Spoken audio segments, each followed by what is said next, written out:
Hey, what's going on? You know who it is. You know what it is. All right, you guys. Once again, man, I want to thank everybody for the positive feedback I got with the Bomac interview. That's all I set out to do. You know, and I'm going to further talk about, black journalism. You know, I'm going to further talk about that sometimes it's us that's the problem. You know, like I said, I'm not worried about nobody being mad at me. And I'm going to say this once again.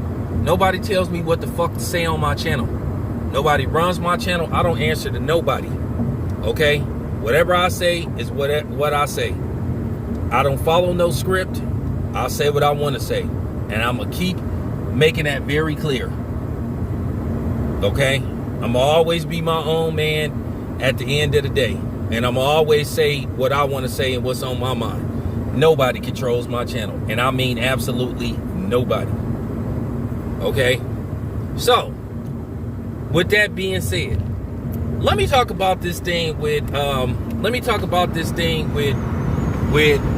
Hubert Davis. In case you guys don't know, Hubert Davis was announced as not only the head coach of North Carolina, you know, the college that arguably the greatest basketball player that ever played, you know, attended, Michael Jordan.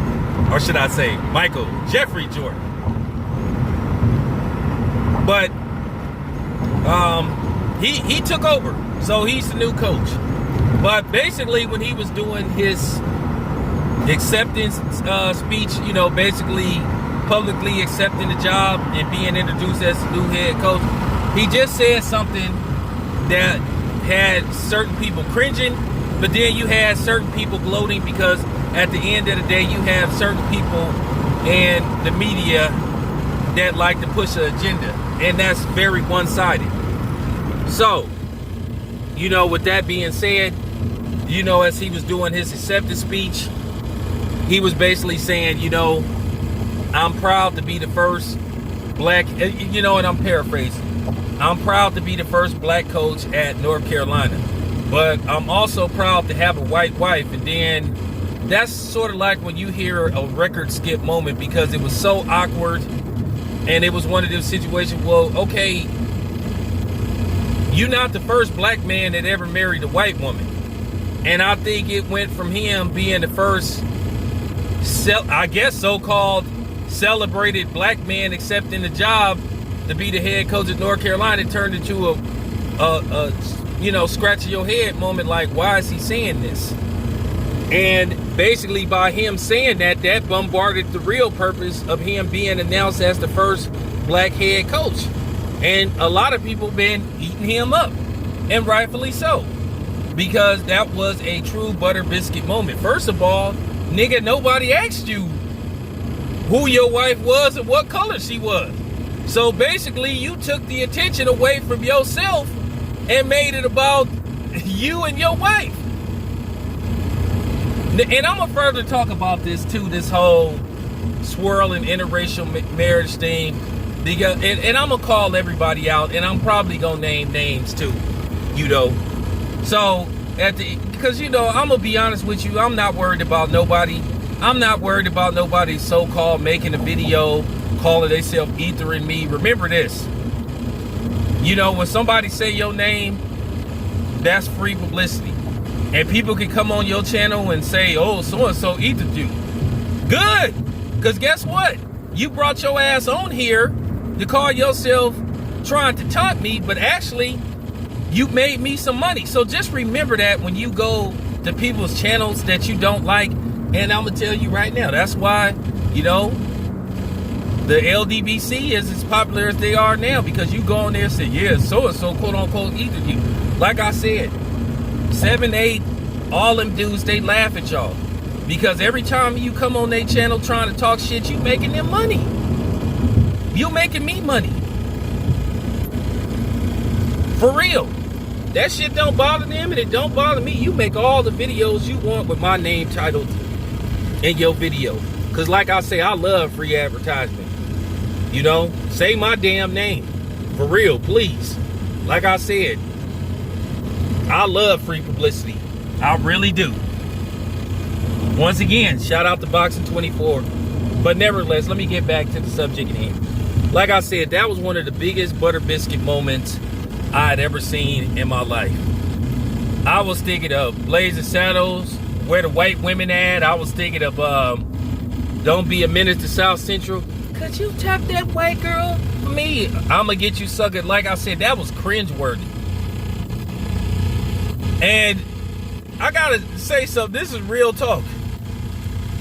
For him to just out of nowhere bring up the fact that he had a white wife, that shows me he ain't that damn proud. And I'm gonna break that down in a future video. Because like I said, it's clearly a double standard, but that was just like horrible.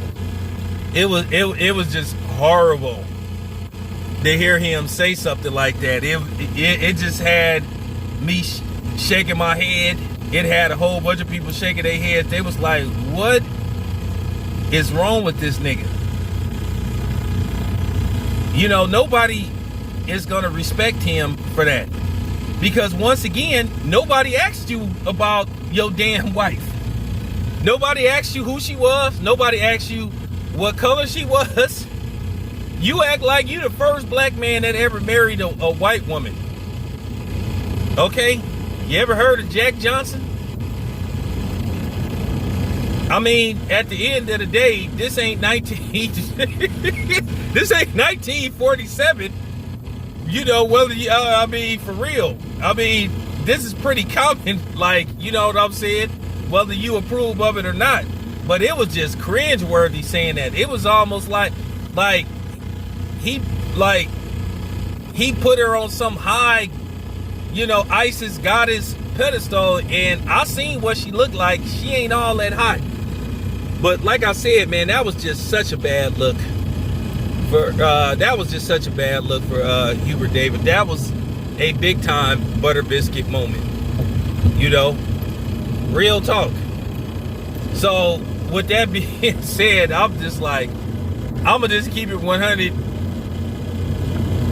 I won't ever root for North Carolina as long as he the coach. I'm serious. That was so weak. That was so weak. Like I said, you turned something that was supposed to be a historic moment, but the thing is, we still talking about race in 2021. Just shows you that we still have racial issues. 2021, and North Carolina finally hired their first black head coach, but then again, everybody that coaches North Carolina stay there for at least 20 years. So to a certain degree, they get somewhat of a pass, but at the end of the day, we still having these issues with race and everything. And like I said, we got a long way to go. No matter how much we try to pretend that things are better, and they're clearly not. Okay? That's just real talk. This your boy Tail Biz. I'm out.